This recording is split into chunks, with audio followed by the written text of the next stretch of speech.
अच्छा, एक बात का हमें ख्याल रखना है कि जब भी हम कोई भी दवा इस्तेमाल करें, जैसे अभी हमने दूध पानी बनाया है, हम ये पीना शुरू करेंगे तो इसके पीने से पहले या दवा खाने से पहले हम पढ़ेंगे अल्लाहु काफ़ी अल्लाहु शाफ़ी। और दूसरा ये है कि दवाई या जो भी हमने लिक्विड पीना है, दवाई खानी है, पानी पीना है, तो हम जो है वो सीधे हाथ से पिए। होता क्या है कि हम उल्टे हाथ में दवाई निकालते हैं और उल्टे हाथ से ही जो है हम दवाई फाँक लेते हैं और पानी उठाया उल्टे हाथ से पी लिया। तो जो सारे काम हमने उल्टे हाथ से करे बगैर बिस्मिल्लाह पढ़े, तो ये सारी दवाई जो है वो चली गई शैतान के पेट में। तो वो तो ठीक हो जाएगा, हम वही बीमार के बीमार रहेंगे। तो लिहाजा ये कि हम सीधे हाथ से दवाई सीधे हाथ में निकालें, सीधे हाथ से फाँकें, पीनी है तो सीधे हाथ से पिएँ, और जो भी हमें काम करना है सीधे हाथ से पिएँ, बिस्मिल्लाह पढ़ के पिएँ, और अल्लाहु काफ़ी अल्लाहु शाफ़ी ये पढ़ के पिएँ। अस्सलामु अलैकुम वरहमतुल्लाह। उम्मीद और दुआ है कि आप तमाम अहबाब खैरियत से होंगे। बंदे को मशहूदुल्लाह कल्याण भी कहते हैं।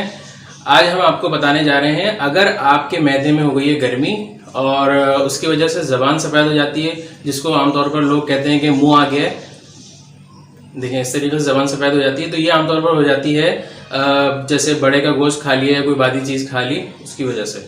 तो उसका इलाज जो है वो आज हम करने जा रहे हैं अपने घर में और अपने किचन में। तो आपको बताते हैं कि क्या तरीक़ेकार इख्तियार करेंगे जिससे जो है ये आपका पेट जो है वो सही हो जाएगा। तो जी सबसे पहले हम एक काम ये करेंगे कि हम एक पाव दूध खरीदेंगे और उस दूध को हम जो है वो जोश करेंगे। तो चलिए हम दूध जोश करते हैं।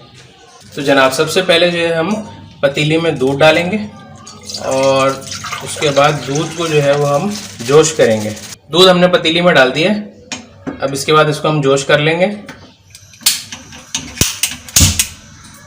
ये देखें आप, दूध जो है वो बॉईल हो चुका है और उसके बाद हम जो है इस दूध को ठंडा करने के लिए रख देंगे। और इस तरीके से कोई जाली वाला आपके पास ढक्कन हो या छन्नी हो, उसको आप ढक दें ताकि दूध जो है वो ठंडा हो जाए। तो जी अल्हम्दुलिल्लाह दूध जो है वो ठंडा हो चुका है और अब हम जो है वो दूध को उल्टेंगे गिलास में। इसमें करना ये है कि जो मलाई है ऊपर दूध में वो आप निकाल लें। तो हम इसको छान लेते हैं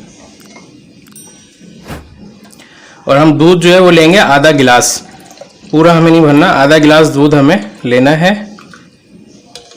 ये आधा गिलास हमने दूध ले लिया।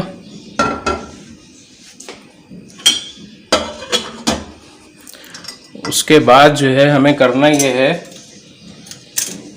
जायके के लिए अगर आप चाहें तो तकरीबन 1 चम्मच जो है वो आप चीनी इसमें शामिल कर दें और बाकी जो आधा गिलास है उसमें हमें शामिल करना है ठंडा पानी फ्रिज का।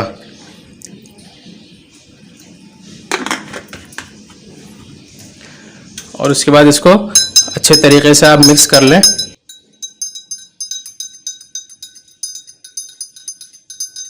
तो जी हमने ये दूध और पानी जो मिक्स करके बनाया था वो तैयार हो चुका है। इसको हम पियेंगे। अच्छा, देखना ये है कि आपकी जो ज़बान है वो कितनी सफ़ेद हो रही है और मैदे में कितनी गर्मी है। अगर बहुत ज़्यादा है तो दिन में 2 मरतबा पी लें, और नहीं तो जो है रोज़ाना 1 मरतबा पी लें। 2-3 दिन पिएँ, इंशाअल्लाह ताला आपका जो है वो मैदा बिल्कुल ठीक हो जाएगा। तो हम पीते हैं। बिस्मिल्लाहिर्रहमानिर्रहीम।